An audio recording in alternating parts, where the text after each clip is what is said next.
singer-songwriter, artist, poet, exotic fruit and French butter connoisseur. You know me well. My favorite local recording artist. Thank you so much for being here. Thank you for having me and seeing me and knowing me. I actually got you some presents that are hidden within the set. Actually, Okay. just there. Do you see them? Oh my god, a melon? Yeah, I got you Japanese melons and peaches. That's really, really nice. Thank you. You're so oh my welcome. God. Oh my god. You like fruits, right? I always really see do. And I don't think I've ever had a whole Japanese melon to myself in my life. score. I've only ever eaten it like one little silver at like a nice really? place. Yeah. Okay, great. Oh my god, what a luxury. Thank you. No Thank worries. you. No. All good. You're so welcome, and thanks for being here. First of all, how are you? How have you been? What have you been up to?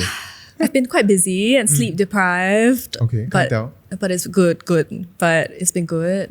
Very busy with National Day stuff, which is a thing that I never thought I would end up being busy with. But this Yeah. has been my life for the past month. NDP rehearsals. Yeah, And it's the very new good. the new song, I Will Walk With You. Yes. Wonderful. How did that come about? So that song was just something that I wrote in preparation of SG60 because the NDP committee asked me to write something. Of course. And yeah, I guess like post the road ahead, I felt like, I don't know, I wanted to make something that felt Yeah. heartfelt and, authentic to me. Yeah. So yeah, that came about. And I was also far away from home at that point. So I was feeling quite homesick.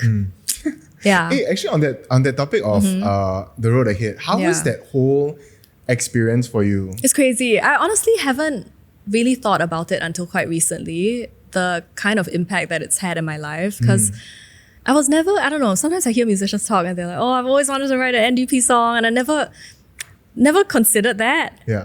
And only now with time, I've come to recognize how much it's shaped my life, And it's, Really? yeah, because I think a lot of the time, when you're putting music out, I tend to feel scared about speaking for anyone other than myself. Because I don't know, I just never want to get it wrong, you know what I mean? Yeah, So every yeah. time I qualify anything I make by saying this is true to me and only to me, and I don't know if it's right or wrong, but this is my experience. And that's one way you kind of protect yourself from criticism, I think, because you're just like, well, that's just how I feel, Yeah, my take it or general- leave it. Yeah. But then suddenly you're tasked to like write to speak for people, right? And I think that's quite daunting because it just puts you in a vulnerable position. And I remember before the song came out, I was briefed that these things, when it's so public facing, you have to expect a level of criticism. So I was like steeling myself for it already. But then it came out and then it was great, And everybody loved it. which was really surprising. Dare I say, and I'm very biased, but dare You I say are. the best National Day song in the last decade, I think. Wow. The most anthemic, the most like that nice balance of like, wow, like, okay, like sing along plus meaning and all that. Yeah. Yeah. It caught me, I think it caught all of us at a Yeah. interesting time. We were all going through a lot and everyone's life had changed over COVID. So I think it resonates because we were all having a difficult time. That's actually so funny. So recently I looked through some old journal entries and I saw one from maybe like 2020, and it was, Dad had a dream that Lee Hsien Loong came to our house and asked me to be part of National Day, and I said no. Oh. And he wasn't happy. And I forgot about that until I looked back and I was like, oh my God, you manifested this. Oh wow, that's crazy. Isn't that wild? From our last conversation What? where we met at a hawker center, Yes. right? The first time, you mentioned dreams quite a bit. Did I? Yeah, like you mentioned like sounds some of the song inspirations and stuff happened from your dreams. Yes. And how it transcends time. Exactly. And So it's access to your past and future selves. I'm going to sound crazy, but No, but this is literally, so you're literally a dreamer, even with the NDP always. project. You know what? I have notes. I have a notes file in my phone of over 13 years of dreams. I've been writing my dreams down since 2012. No way. So I wake up and then I write. There's some crazy dreams. Should I pull it out? Should I read some of them? They're pretty crazy. You have it right now? Yeah, I have it on my phone.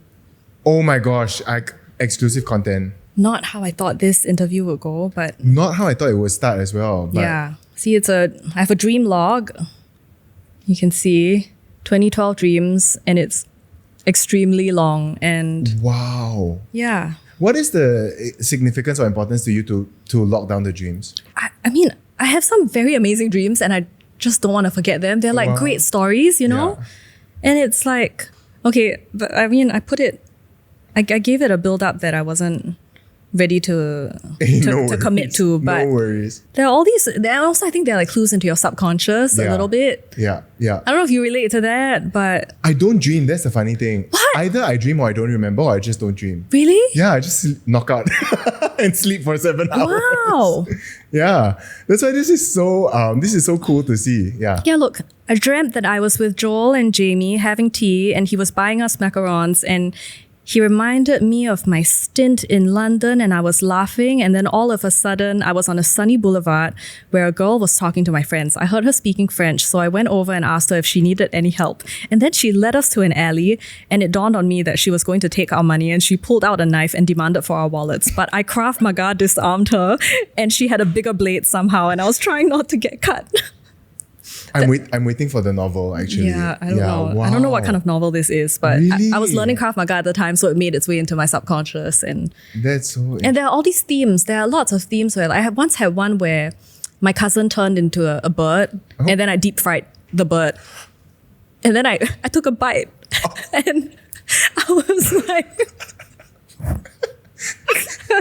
Too soon. And I was like, I swear, I didn't mean it. I didn't mean I didn't mean to yeah. take a bite. Yeah, fry you as fried chicken. That was crazy. It was really Was crazy. it delicious? I don't remember. But yeah. Thanks for sharing. We went straight into We did. Linying subconscious. Yeah. Yeah. Well, I invited you on because truly you are, I think, my favorite local singer-songwriter, recording artist.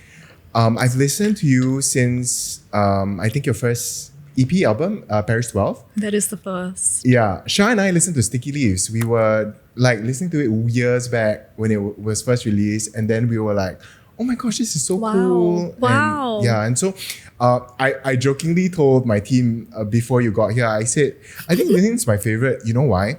The more she releases music and the more she writes and the more she grows as an artist, I also like her work a lot more. And then won't name names, but there are some that like the more I see, the less I like." That's so affirming to hear. And it's also such an important lesson for me to learn. So I'm on this crazy commitment challenge now where I force myself to work out for 21 days.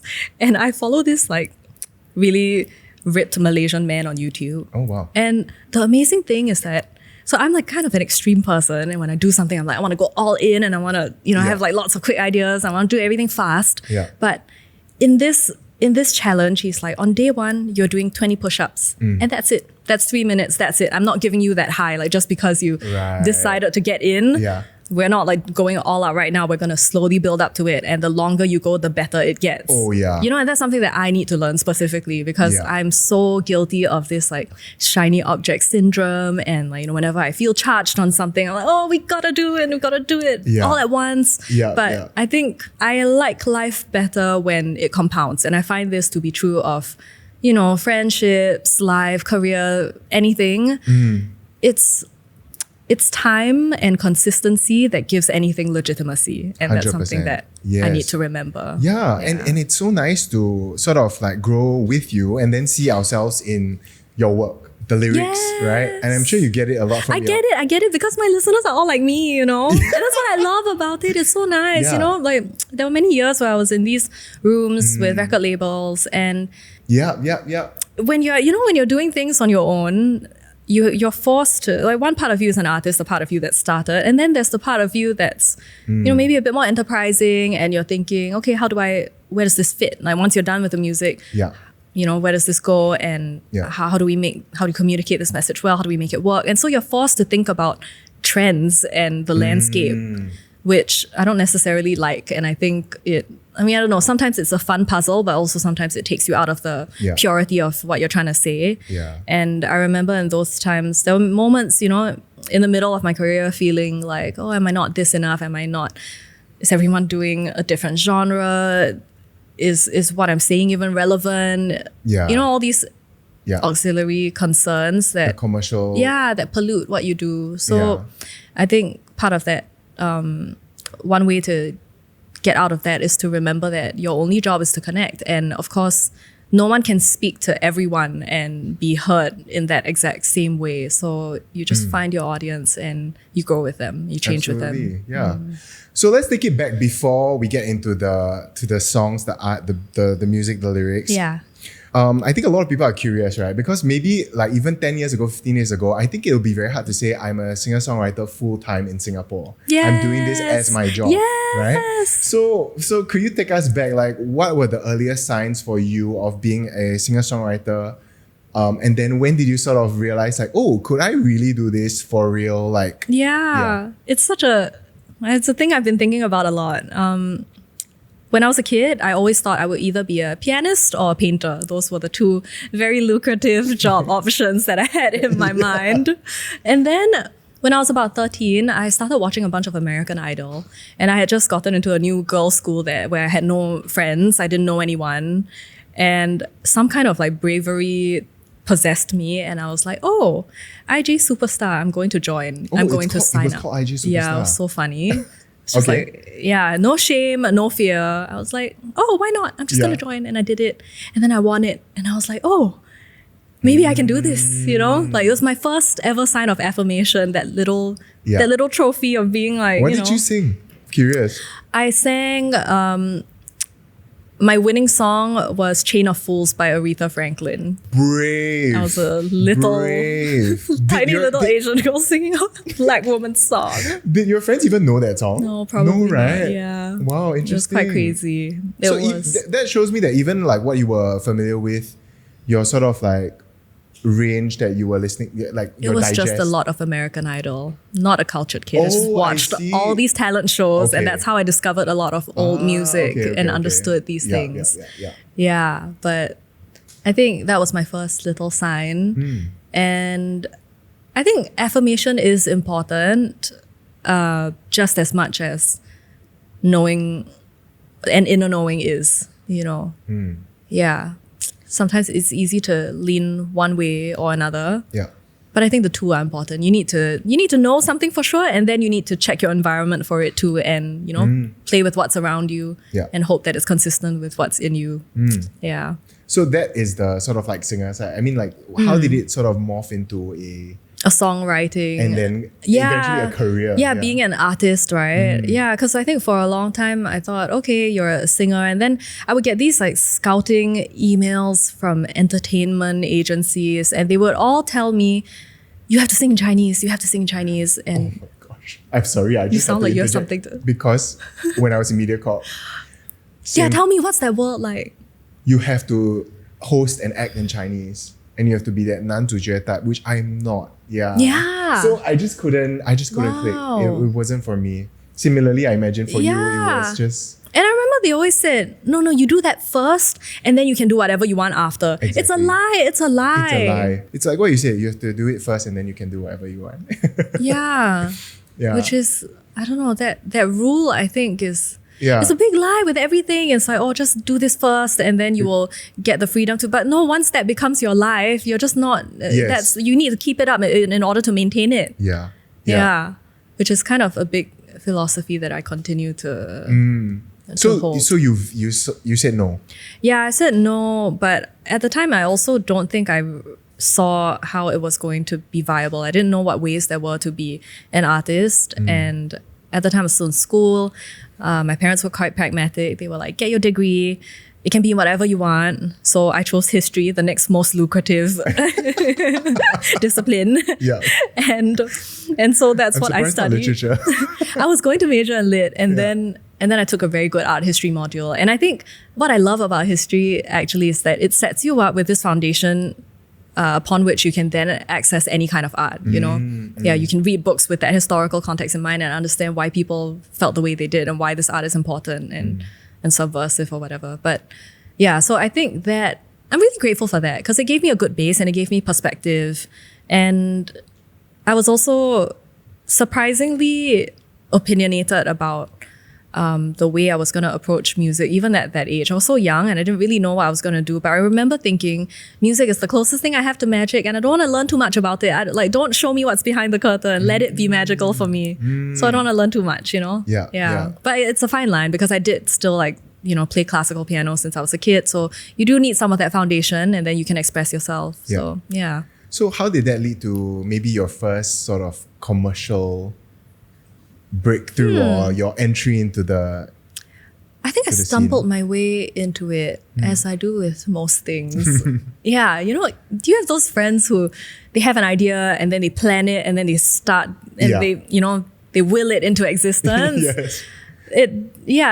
Things in my life don't seem to happen that way. I just kind of go about and then they fall in and then they become something bigger than what it was originally intended to be. And for me, music was one of those things because making videos of myself, singing and playing piano, exploring production, that was what I did when I was still in school. It was a way for me to just have an outlet to de-stress. And I would be making videos with my 10-year series and exercise books, calculator, stacked behind me. Yeah. And I just kept doing that. And then the first thing that made it a career, I guess, was when these European DJs found my music online and they were like, do you want a top line?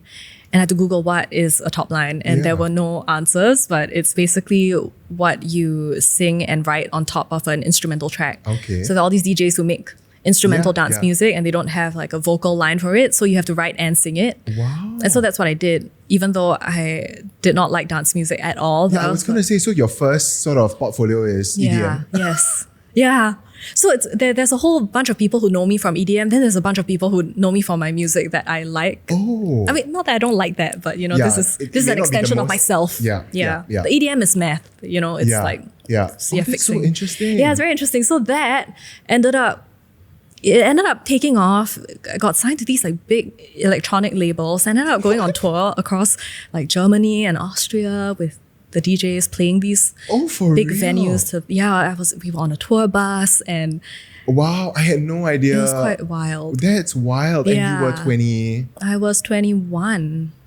Amazing. Yeah, it was really crazy. What was were you did you love it more? Did you love it less because of that experience? I mean, I don't know. I enjoyed what it gave my life. And this is something I think about a lot. Sometimes there's a part of me that wants to be a purist and a perfectionist about my music and sort of control. And then throw back to when you were in Germany on a tour. Yeah, and then I think I continue to make decisions like this where I'm like, well, maybe it's not entirely, representative of my craft. And sometimes I think, does that make me a bad artist because I'm not militant enough about what I put out?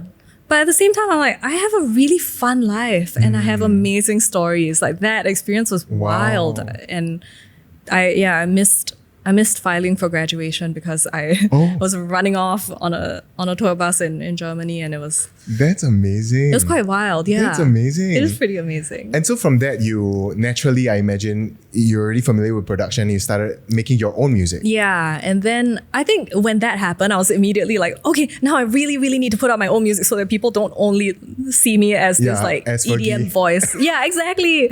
At the time, it was Ellie Goulding, Dua Lipa, those are the names. Yes. Yeah, and for 3 years straight, I would get these emails from DJs being like, can you please write on this song and only themes about summer, friendship, and love. Not too many words, not too complicated. And I was like, no wonder. So creatively, I imagine for your own expression as well, you needed to make your own music. It's hard. I want it all. I want a really eventful life, and then I want to express my creativity in the right way, the way that I want it to be expressed. And so those two I feel are often at odds with one another.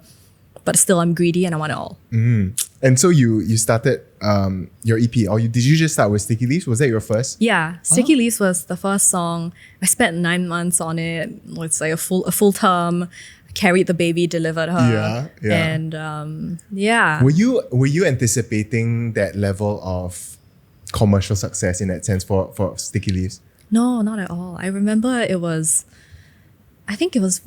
it came out in August, a little bit before. It's now almost been 10 years. Yeah. August of 2015 was when I put it out. And nothing really happened. I just put it out and it was silent. And I was like, okay, this song is out in the world. Let's see. At the time, I was doing my semester in France, and I was still like, okay, I have a great, fun life to live. And I didn't have that kind of pressure of like, oh, how do I make this a career? I was just like, this is a good song, I think, and I'm proud of it. Let it sit. And then I went through a breakup, and then I was so heartbroken and feeling like I didn't know what I wanted in life anymore, as you do at 21. And then 2 days after that, when the new year came around, I remember getting a text that said, hey, this song has gone viral on the US charts on Spotify, and then it went viral in the UK, and then it was on the global charts, and then all these headlines, and I was just... You were just there, I was like, shocked. Yeah, wow. it was very amazing. It's 7+ million streams. Which is very little now, but back then it felt like a big deal. It's not little. It's a lot. Oh yeah. It's definitely a big deal. How was that whole journey like when that happened?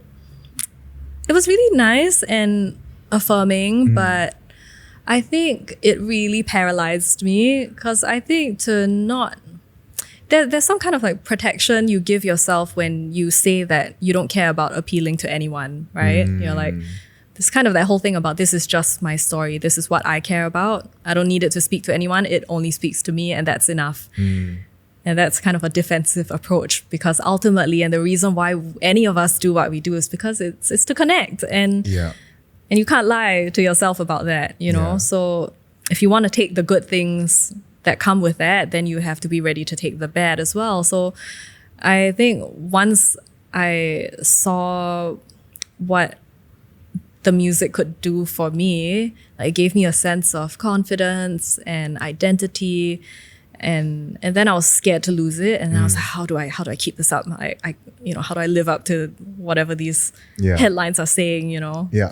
And headlines can be so it's just sensational, right? So it's like, next global superstar, whatever, and I'm like, okay, I need to maintain this. I can't lose it. And that paralyzed me so much. I didn't put out music for like 5 years, I think, and really, because I spent such a long time going back and forth and thinking, okay, how do I, I need to make the perfect song, and How did you get over it? Yeah, get over it after 5 years in that sense, and came back with music? I don't know. I think I eventually just did it. Probably some like record label pressure. I was like, okay, let's just put a song out and see how it goes. And the more I started doing it, the more I began to slowly realize that, every artist that I've discovered and loved, I don't necessarily follow them throughout the entire journey. I don't get, no one gets all in on the first song from the first album at once. And different albums speak to different people, and also, as much as you want to curate your portfolio and your life, you can't really control how people access you. And so all you can do is just be honest and do it. And then I also realized that no matter what, whether I'm a complete failure in life or if I'm successful, I will always be writing songs. I will always be making music. And recognizing that was quite humbling, because it's like, it doesn't matter what comes of it. It's a matter of being, and that's what I'm gonna be. So there's no point hiding. And thanks for coming back after 5 years, I guess. I think your fans and your listeners are really, really happy and thankful. I'm really happy and thankful. On a very practical note, for people who are curious, and even for me, I have no idea what what day in the life of a full-time singer-songwriter. I mean, you are based in Singapore and LA. What does a day in your life look like? It's so different every day. Okay. I mean, I think it works out for me because I don't love too much structure and routine. I need some of it, but not too much. But a day in my life here tends to be quite hectic. Like today, we were at another interview, and then we stopped for good roasted pork, and then we came here. And life here it's a lot of running around. It's also a function of Singapore being so small and the pace of life being fast here. It's like, okay, I have 45 minutes. What can I squeeze in? Let's do a coffee meeting and all that. So there's that. But then also my life in LA, sometimes it's like that, but there are long stretches where I'm less socially committed there. So I have quite a bit of time to myself, which I really, really value. I sleep better there. And So day in my life there is, I don't know, on a Sunday I wake up, I go to the farmer's market, I pick out a nice tomato, I buy some fruit, and then I come home and I make a very leisurely long coffee. My breakfast can be like 5 hours. Wow. It's LA sounds like a dream. yeah, I mean, it's sometimes it's a dream, sometimes it's a nightmare, but it's challenging, but it's the place where I wake up and think, okay, I have things to do and I can live for my future, you know? So yeah. So on like a very anti-Chinese New Year question would be like, how does a singer-songwriter recording artist make earn it sustainable? make money? Like, where's your salary from, if you don't mind me asking? And like, how does this work structurally? A lot of it comes from these opportunities that you have to put in a lot of work without knowing how it's going to come back. So, you know, when I think about shows or like a brand endorsement or a campaign or like a commission song or like all these things, sometimes you never know what the steps you're taking, like what these steps lead to and where this came from. I don't know why this person thought of me compared to anyone else, you know? Right. And it could be as simple as we connected over something when we met at an event, or I posted something online that gave them the impression that this is who I am, that is something I'm aligned with. Right. You know, so there are all these different streams. But I guess the challenging thing is that you can't really reverse engineer it, because when I think about anything that has come from it, I can't really like pinpoint those steps. I don't know what made me enter someone's mind. And Right. And so do you struggle with that practicality aspect of it? I mean, I imagine like coming from Singapore, it's going to be like, security, stability, consistency, right? And then it seems quite high risk. Yeah, exactly. It is. So I'm realizing stuff about my own risk appetite as well. I think by virtue of me choosing this career, I guess my risk appetite is pretty big, which is surprising to me. But I do struggle with it, but I also think that I am equipped to deal with that struggle. I think we are all predisposed to certain kinds of hardship that we can handle. And this is something I can handle, but it is hard. Yeah. So Singapore, LA, why LA? Yeah, I ask myself that all the time. I'm like, what is this crazy apocalyptic town? It's not the dream that everybody sees. I mean, it is and it isn't. You know, there are sometimes I'm walking on the road and then the road just ends. There's no more road because maybe they changed county administration, whatever. Like it just. How many hours is it away? How long do you take to get there? It's a 17-hour flight. Okay. It's a crazy flight. Okay. I don't know, I just keep doing it. I keep saying I don't know how long I can keep doing it for, and I keep doing it. So I don't know when that's gonna end. What made you take the leap to go to LA? I think I'd been traveling there often for writing sessions before I moved. So my record label's based there. And they would set up sessions for me. So I go there and work with people, and I always felt very quite inspired by the level of talent. It's the kind of place where you rarely meet people who are from LA. Everyone who's in LA is from somewhere else. And they are all the best where they came from. You know, like, and they're all really hungry and ambitious. Yeah, it's where the servers are auditioning. Yes. You know. Just like you are extremely good looking for a barista. But and everyone's so beautiful, and you kind of always feel like you're never enough, which is something you have to temper on your own then. And I think it's good, you know, it's a good challenge. So it helps you to sort of like broaden your own horizons. Yeah, I think so. The reason I would do writing trips in like London too, for instance, but LA worked out the way it did because there was this period of time where it was kind of over COVID, and I had just finished, I was just done with NDP, and I was at this crossroads where I wasn't sure where my career was going. I wondered if I had pandered too much to the public. It's very artist considerations. You get into your head a lot and you're like, am I losing my artistry? You know? No, I mean, it's such a valuable and personal thing. So I imagine like it needs a lot of consideration. Yeah. And so for a long time, I wasn't sure where my life was going creatively. And then I had a friend who was based in LA who reached out and said, hey, if you'd ever like to work together, I'd love to work remotely. And I just thought, hey, what about not remotely, you know?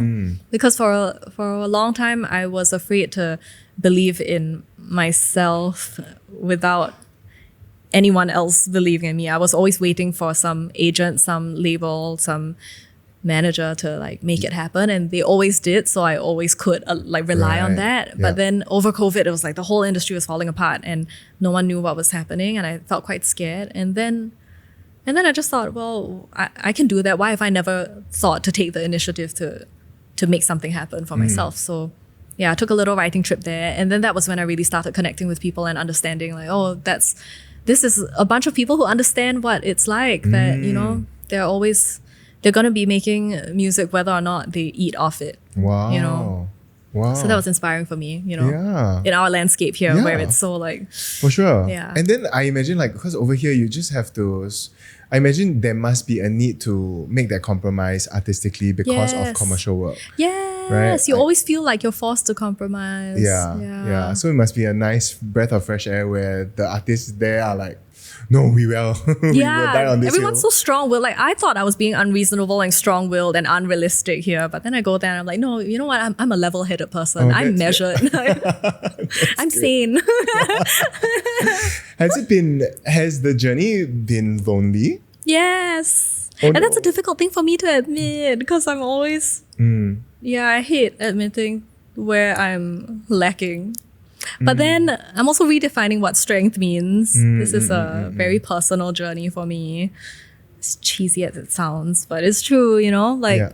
I think the loneliness comes from the fact that no one fully understands both my worlds right now, you know? And I think that's a scary thing to feel. Sometimes I feel so like rootless and lawless and there's nothing governing me, there's nothing rooting me, but it's an exaggeration. It's a dramatization. It's fine. I have a lot of roots everywhere. You know, it's actually a really good problem. I'm just catastrophizing. Wow, I mean, I love how you reframe that very quickly. Yeah. Yeah, this is a look into what goes on in my head. It's like constant. No, I think like a lot of us, believe it or not, relate. Yeah, so we appreciate your thoughts Yeah. and like how you pen them down and how you express yourself. On that note, let's get into the music. Okay.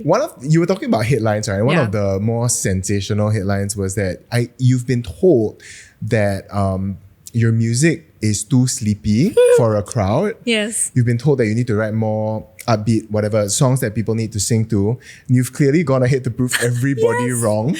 This is the lengths to which I will go to prove somebody wrong. It's a problem. You've really proved them wrong, which is great. But what it must have been like? What was it like receiving that feedback, and then how did you approach it? I remember like a promoter told me that once, and then there was also this guitarist or something that said, "Hey, why Linying Song no drums ever? Why?"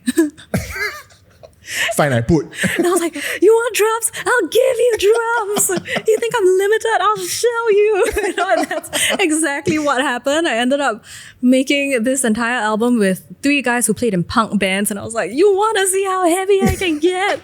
I'll show you how heavy I can get." Even before that, though, the thing that I love about your journey is that even before that, sticking to your guns with the sad songs, with the slow songs, the introspective songs, people still resonated. Against what the promoter said. How was that journey? It was cool. I mean, I remember that promoter at that exact festival saying it.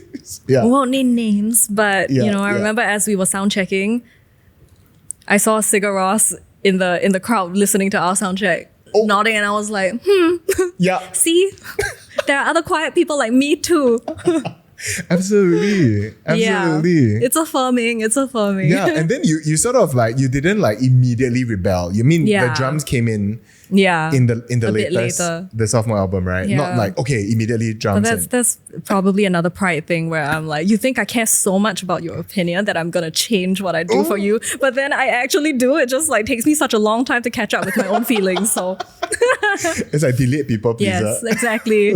Long stretch enough it that out. I'll keep you guessing whether or not I did it to please you, Yes. or you know. And so this sonically, when Yeah. people describe your music, maybe introspective, slow, even sad, somber, dark, has this always been sort of your most natural and authentic expression? if you asked me that a couple of years ago, I would have said yes, which I think is quite a damaging thing to actually think, that your sadder self is your more real self. Ooh, okay. You know what I mean? Wow, you've been processing a lot. I know. I know. Yeah. But yeah, because for a while I would think none of the good times are real, or the good times are a mask, and who you are when you are sad is the more real part of you, just because it's the less enjoyable part. But that's not true. Yeah. I like to think of myself as, in the past I would think of myself as someone who was, emotional or sensitive and like who would cry. But there's also a huge part of my life that I spend laughing with people and having really great relationships and having a lot of fun. I just don't often write about it because I'm too busy having the fun. Yeah. But it doesn't mean that it's not real. The writing is just an outlet for a part of you that maybe you can't always express to everyone. But but it's not, it doesn't outweigh the good stuff. Yeah. In your process, there obviously is a lot of intention with the lyrics. Or maybe because I'm listening, I'm like But reading. you're my ideal listener. You pay attention to all the lyrics. I can't wait to get into them. But like in your process, I'm just curious. Melody first, lyrics first. All at the same time. Everything all at once. Oh, really? Yeah. That's how I know it's real. Wow. And do you spend a lot of time refining the lyrics? Not that much time, because to me, the songwriting process it's really, really magical. You just have no control over it. Wow. You have to avail yourself as this vessel, and you have to put yourself in the right state of mind. And sometimes, the thing is, I can't ever cheat the music. I go in sometimes thinking, you know what, I'm going to position myself like this as an artist, and then it all goes haywire. Yeah. You just need to let what comes out come out. Yeah. And that's also nice, because so much of my life, as you can tell, I spend a lot of time considering things. Yes. So I get to dictate most parts of who I am and what I feel. I'm quite headstrong that way, where I'm like, if I don't want to feel like this, then I just won't. I'll choose not to feel like that, and then it will then become reality. Yeah. Most of the time that works out. But and I think it's a good trait in some cases, and helps you progress. But then there's also the part that needs to honor what is there, whether or not it's sexy or nice to talk about. Yeah. You have to honor it before you're able to change any of it. So that's what the songwriting process allows me to do. So I'll get into a room, and normally the first thing I do is start messing around with an instrument. It's almost always the piano, because it's my first language. And then I'll play, and I'll wait for a feeling to land, or a sequence of chords that feel correct. And then once that lands, I will roughly know what the essence of the song has to be. Like, is this a song that feels lonely? Is this a song that feels encouraging?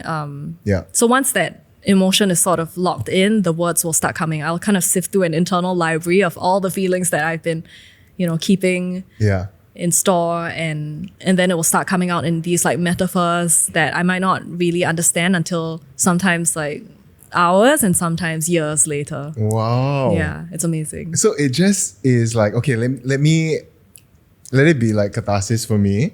And in the sense, you might not even be conscious of what it might mean. So much of the time I'm not conscious of it. And then I'll be coming up with these images and these allegories, and I won't know what they mean. And then sometimes I'll sit on it, or a couple months later I'll be like, oh, this is actually the truth of what I was feeling, but my brain wasn't ready to catch up with it. That's so It's amazing. magical, isn't it? Yeah, it's it such is. a magical process. It is. It's free therapy. It's free therapy. It's therapy that makes me money. 100%. And it's therapy for us when we listen. Yes. And on that note, right, this is my favorite part. This is the part that I'm geeking out about. But I'm so happy to get into the songs, because I think your songs, your music for us, I don't want to speak for everybody, but for me, it really it captures different aspects of my mental state, my opinions, it gives language to something I'm experiencing. Yeah. So I'm going to start with There Could Be Wreckage here. Yes. Okay, just the title of There Could Be Wreckage here. I was like, that explains a lot of my emotional and mental state at times. Really? Yeah, 100%. Yeah, and so one of my favorites on that, is it album or EP? It's an album. It's an album. One of my favorites on that album, This Time Tomorrow. Yeah. you know? Yeah. When First you, line of that song. Yeah, when you wrote, this one not too abstract, but you simply wrote, I used to cause a commotion to know if I'm supposed to be on my own. I get up and get on the phone, call every friend that I know just to feel mercy, just to feel grace, just to feel worthy. But then these days, I'm bold. I know better. I've seen blue moons in dreams, watched good men grow tender, and I'll go this time tomorrow. I was like... I just got chills. Is that funny? No, I get chills. Like when I listen to that, right, it sort of, for me, documents a journey where I absolutely relate, because I used to be like looking outward to be like, okay, I just need to have a glimpse of like connection and mercy and affirmation and encouragement, you know? Such a specific thing. And Yes. But then these days, yeah. I truly feel like I know better. Yeah. I truly feel like I have the resource in me to be bold and to be enough, right? Yes. Yeah. And that the blue moons do come, you know? Yeah. It's whatever, you know, however rare they are, they happen to you, you know? Yeah. And they can happen again. And so I'll tell you what the song does for me. When I listen to them, particularly on that day when I am craving that outward seeking of affection and attention, Yeah. I listen to them and go like, no, I know better and I'm bold and I have enough resource in me Yeah. today when I listen to this song. Yeah. Wow. Yeah. So beautiful. I really connect with your writing because it does express like a very intimate part of me that I think most people will not see or know. Yeah. In fact, maybe the mainstream audience won't even get our interview, but I don't care. But what is mainstream? I'm just like, what is Yeah, what's mainstream, mainstream? you know? We are mainstream. Don't It's care. true. Yeah. It just depends on which stream you're in. Then it you know, becomes your there's always a mainstream. river, there's always an ocean, and then there's a puddle, and you don't just be in the stream you want to be in, and it can be your mainstream. There's a song in here. There's a song, right, that Yeah. might come out mainstream. Because you control what the landscape is. You get to control Absolutely. what you're looking at. So I'm Yeah. just curious, when you were writing this song in particular, Yeah. what was your thought process? I Where were was you? scared to fall in love. That was what it Oh. was. A lot of this album is about that feeling where I'm constantly in fear whenever I have something good. I don't know if this is like a hoarder tendency. It's like when you have a good thing, then you're like, how do I get more? You know, it's like sometimes when I buy a really nice pair of shoes and my mom's like, that's really beautiful, you should get two. And I'm like, no, stop it. I do not need two. You know, it's like just because something is good doesn't mean you need more of it. It's Wow. good for what it is now, and it's good in the quantity that it exists. Yeah. You know, you don't need to stockpile the good things that happen in your life. And also what's good changes as you change.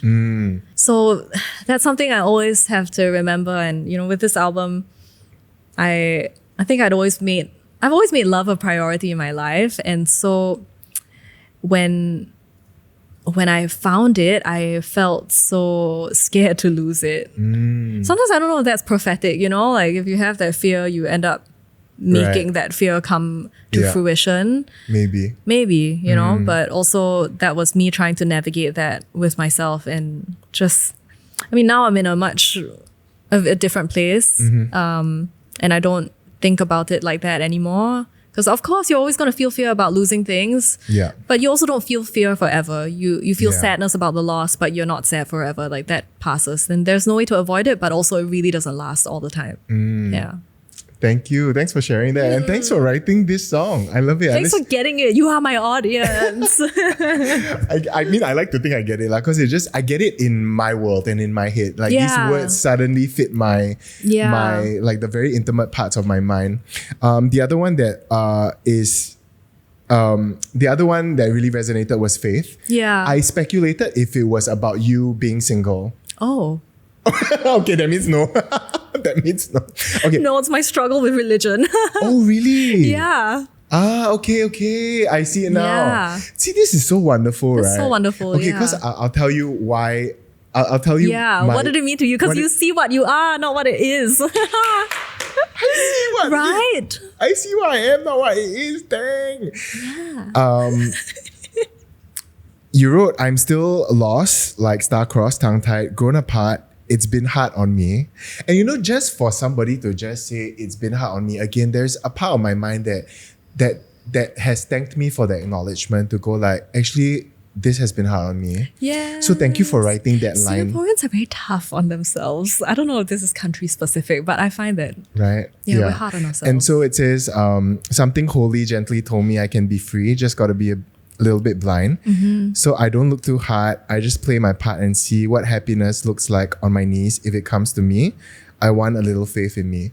So for me, I think that something that I've always been a single, and I've made a lot of peace, and I've held a lot of tension with the singleness. The long story is that like I've never really been emotionally courageous, daring or vulnerable. That is so surprising to me. I can't see that. Yeah, because I mean, like a lot of my childhood experiences were quite traumatic and wasn't the best. Yeah. But I can't deny it shaped sort of my outlook, my courage, my lack thereof of courage, right, or to approach a relationship. So I love when you wrote this, because what it meant for me was my journey of singleness. If it comes, it comes. Whatever they want, I want. Because everyone's like, no, you'll be great. You'll be a great dad. You'll be a great husband. If it comes, it comes. Whatever they want, I want. Yeah. And I want a little faith in me. Wow. Yeah. And so that line of I want a little faith in me, it just helped me to land on it's okay. Like I used to hold so much tension with it, but now I hold it with a bit of lightness because of this perspective. That's so amazing. Yeah, so it totally meant something different for me. Yeah. Wow. But I wrote it from such a specific place, and it's just amazing that's right. Yeah. That's I think so that cool. really is the beauty and the magic. Yes. So your struggle with religion. Yeah. Or just belief, you know? Yes, yeah. Yeah. Just with faith. Yeah. Sticky Leaves is about that too. You know, stuff that I can't reconcile with my brain. That's what comes out in the music, because the music is a way for me to escape my thinking mind. Yeah. Yeah. Because I, fixate so much on the rhetoric and like consistency and continuity with the argument, and it can be exhausting because there are certain things that are true without knowing why, and you can never get out of that feeling. Another theme that I've noticed in your songs is like in Good Behaviour, which everybody loves. It's so funny that people really love it, but it's only in an anecdote. It streams poorly, and my A&R is always like, that's not the single. I would have never imagined. But amongst the people I speak to, that's always like when I see people on the street, like that's what they say. And when at your shows, like this is the song. Yeah, this is the song. It's so funny. Yeah. Interesting. So the theme that I noticed in your work, right, is a surprise to be seen and loved and accepted for who you really are. Like, why is that so unbelievable? A surprising delight. Yeah. Right? Yeah. But when you say it out, we spell it out loud like this, I'm like, why is it so surprising to me that I can be myself and be loved? Why is it always such a shock? I love that, because I think a lot of people resonate as well. But there is this element of like surprise. Yeah. Right? I think in Blondie as well. Yes. You are like, it documents. Oh, you really get it. You really get it. Oh. Wow. It's amazing. I'm so honored. Thank you. Yeah, I like words and song and poetry, like, it really helps me to process as well. Yeah. Yeah. So I mean, like, for example, in Blondie, in Good Behaviour, there's this sort of like journey through which you discover that you see me, you love me, and I don't have to change. Yeah. And then there's this like delight, but there's also a struggle to give into that. Is that right? Yes. Blondie has this additional layer where actually, I don't know, that is something that I still am at war with in myself all the time.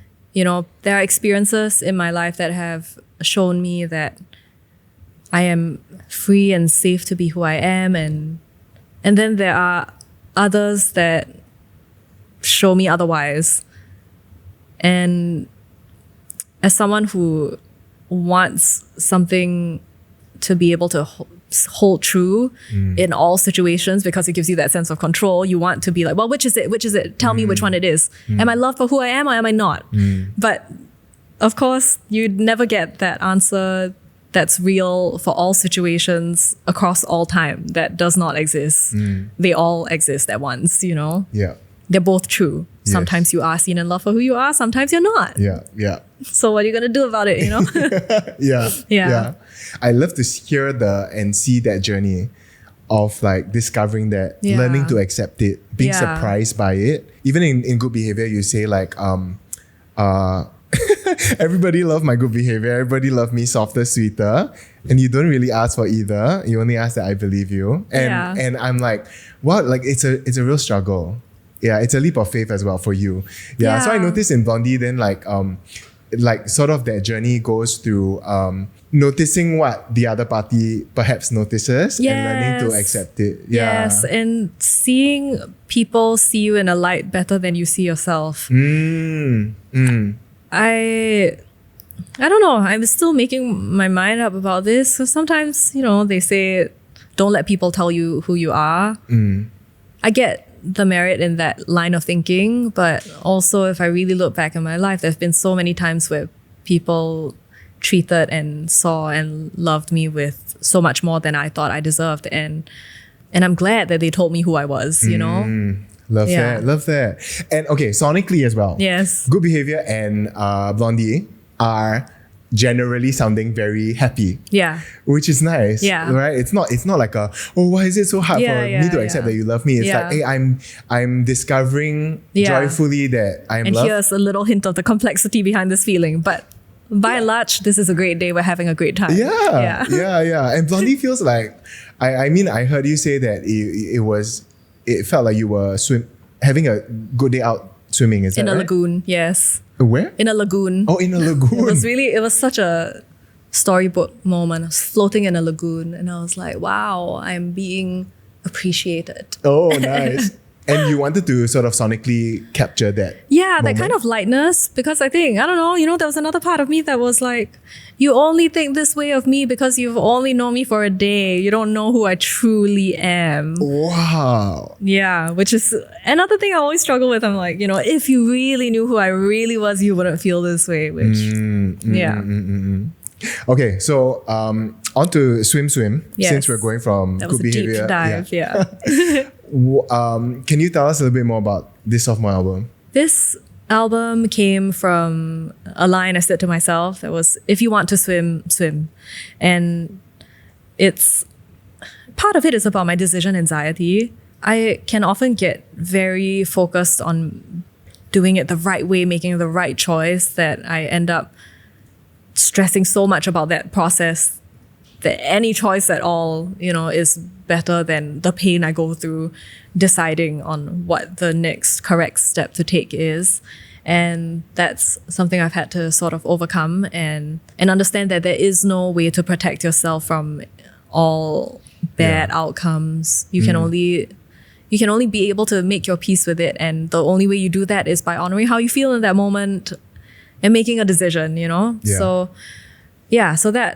that's kind of one part of this album. And the other is that I really learned how to surrender, and I spent so much time in the water. I've never been a nature person. I never considered myself a natural world type of person. I was always sort of bookish and, liked consuming man-made things a lot more. Yeah. Just like consuming other people's art. But then for the first time in my life, I visited this really remote island in the Philippines because I was there on a songwriting job to write for this Filipina artist.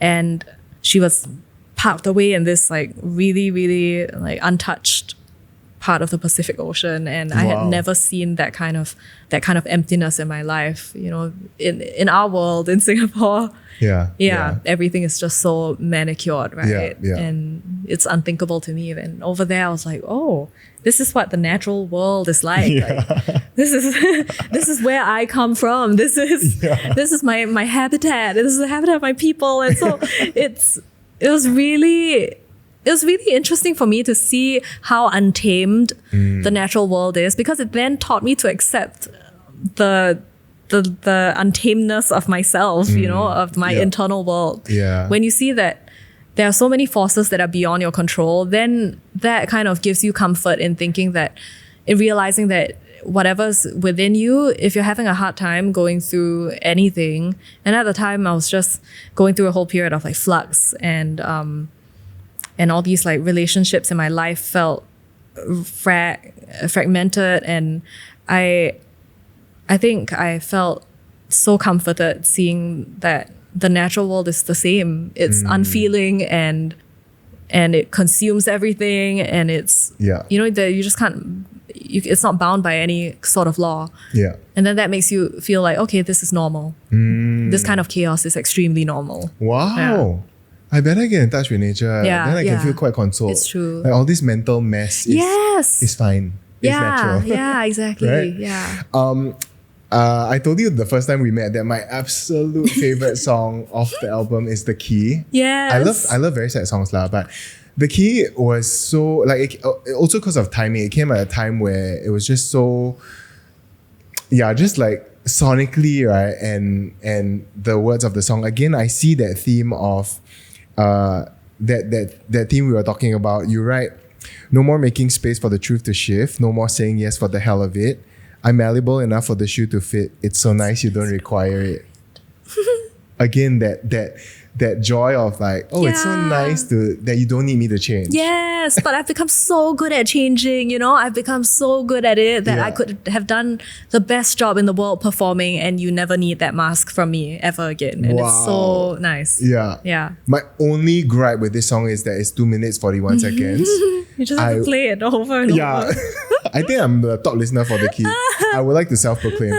And then, of course, Birthdays on Video. Yeah. Oh my gosh. It is, this one for me was I was in a place where I really was coming out of a community that I would have considered home. Yeah. And I think Birthdays on Video, when you released it and you sort of posted about it as well, you talked about how it sort of is about letting go lightly as well. Yeah. Like it's not just all the heavy emotions, but it's like a bit of that I don't know, elements of joy and looking back going like, okay, we did. Yeah, we had that.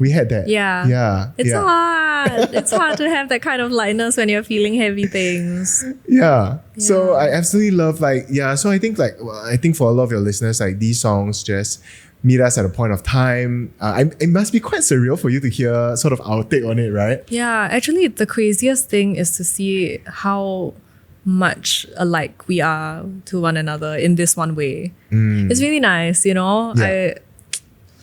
I don't like feeling alone. So in many aspects of my life, I am not.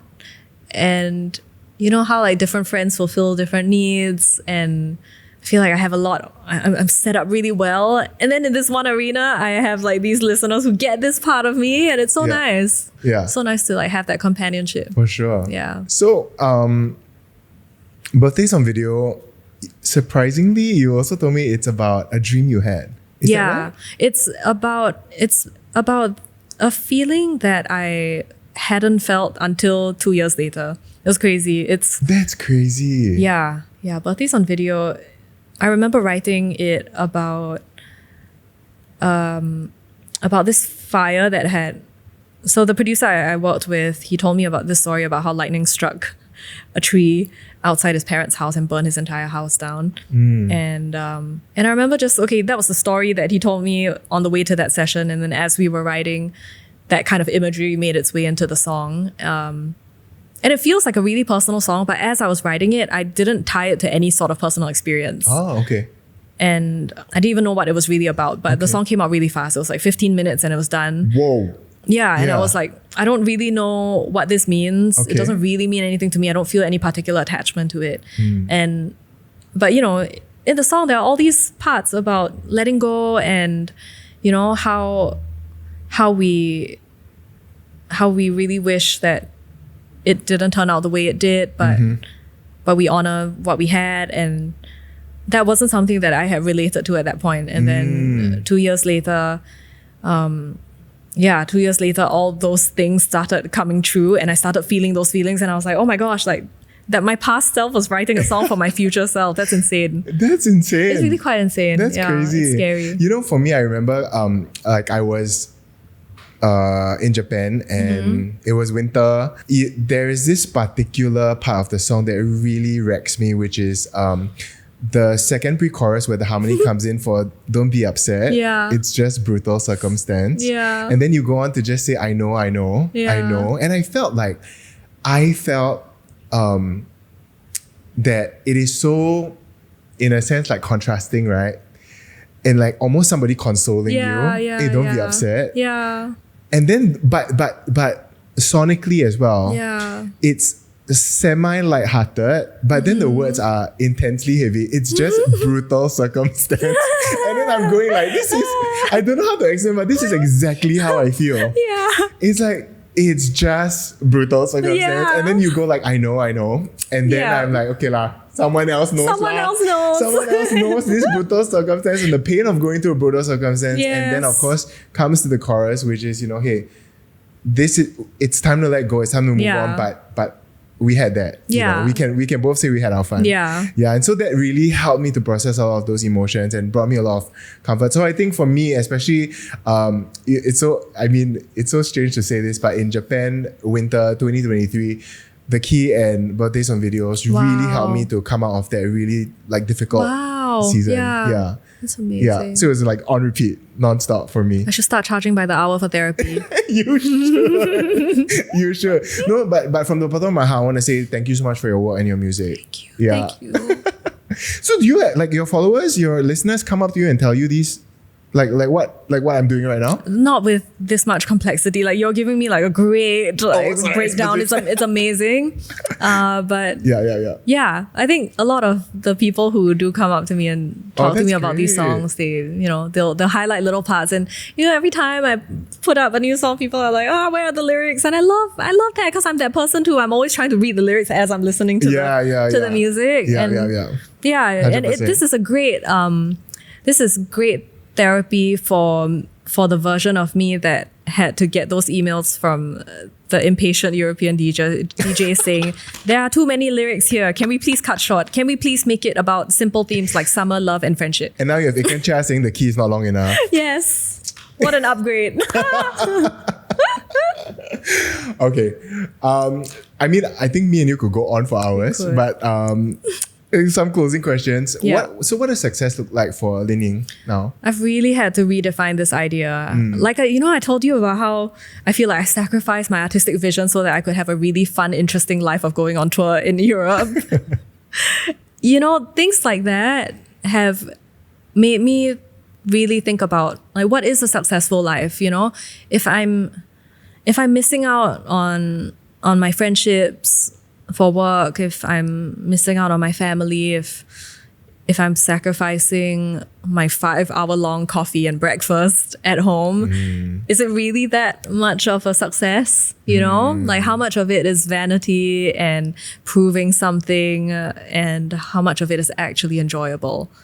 And I think a successful life is one that is enjoyable. And I don't mean this in like this Epicurean hedonistic way, because I think giving to others and bringing value to others is also an enjoyable thing, right? So it's kind of like about balancing meaning, fulfillment with pleasure. Yeah. And, for me, a successful life is one where I have a creative outlet and it's resonating with people and fostering a sense of connection. And that also comes from maintaining good relationships in my life. Like relationships are just really important to me. People are really important to me. And I have one of my sore spots right now is this whole rhetoric about how it's bad to be a people pleaser. I don't buy that. I really think, what's so bad about pleasing people? I love pleasing people and I love it when people please me. And I don't want to feel bad about it. I need 4 more hours after this interview to unpack that thought. Wow. Don't you think? Like, what kind of life are you living if you're not pleasing and being pleased by the people around you? What's so bad about wanting good relationships? I'm like sick of this individualism and all this like I mean, of course, there's a place for it, right? Like there's a place for honoring yourself. Maybe not at the expense of oneself, perhaps. Yeah, because different people need to hear different things at different times. Like I've also been that person that has given too much, and then I've also been guilty of like being too defensive. Like we all go through these things and phases, so there's balance to be found. But I do think honor yourself, make yourself happy, but also there's no harm in giving a bit more if you have it in you to give. Like, what's so bad about that? Like, so many times I've received these little mercies of people who have given more to me than they ever had to without me ever having to ask for it. And my life is so much better for it. No, but for real, like, it's the same for me, like, to define that commercial success. Yeah. I want to know what you think about it. To define success now is to do things that may not be commercially successful, to have a conversation like you, to pick the brains of my favorite songwriter, to see what these lyrics are about. That to me makes it all more fulfilling. It's also being able to say like, I want to know. If I want to know, I'm sure some there of are other people. your core listeners might want to know. And if it's just for us, then it's cool. And a lot of my other work is very mass already.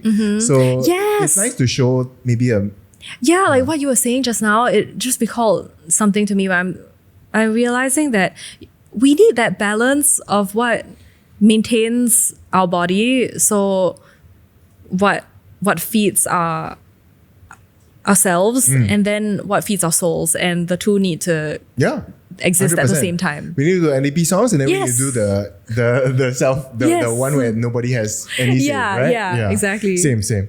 Okay, so what is coming up for you? Anything we can look forward to besides at the time of filming the show next week? I'm so stoked. Yeah. Oh, I'm excited for you to be there. I'm excited to play that show. I wrote a book, so of course that will be exciting. I pre-ordered already. Oh, of course you did. Thank you. I'm excited. You know, Nick, who's behind the camera, she's like, "Can I get this as a gift for you?" I said, "I already pre-ordered it." Oh my gosh, too late. What a great friend. But thank you, Nick. I really appreciate it. But yes, I realized you wrote a book. It's insane. I didn't know I had that much to say. It started out as a let's just, make a zine of all the beautiful photographs that we took and have some lyrics in there. Might be a fun little piece of merch for the fans. Okay. And then I started writing and it just all poured out, and it has become a whole undertaking, and I'm very excited about it.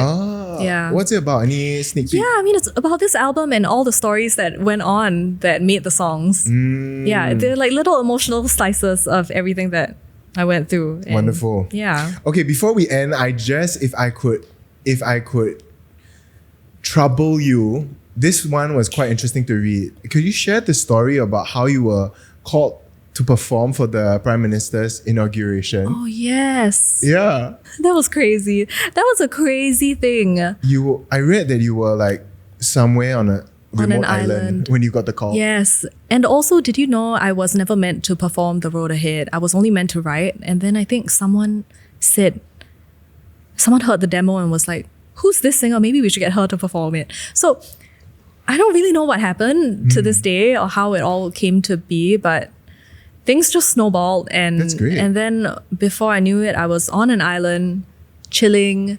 And then I got a call from MediaCorp saying, "Hi, we would like you to come back for the Prime Minister's inauguration.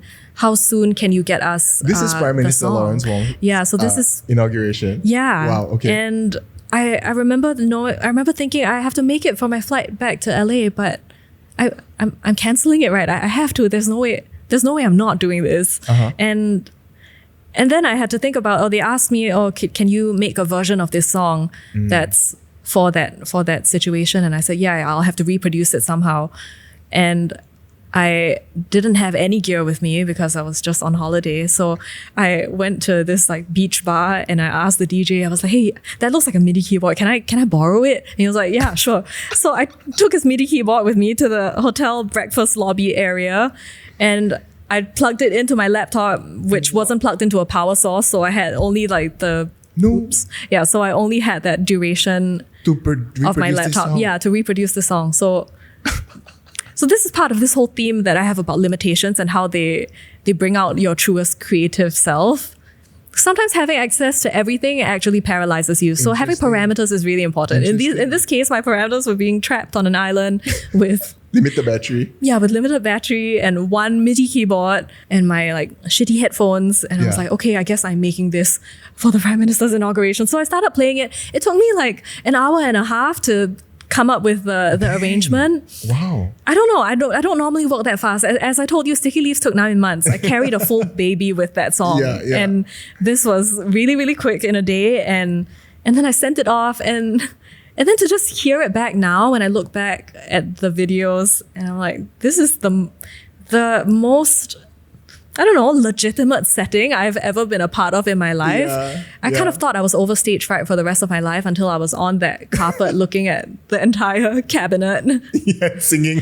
And I was just standing there with my hair fried from sun exposure, from being in the ocean. My mom was like, how are you going on TV looking like this, ravaged by the natural forces, performing for the country? Yeah.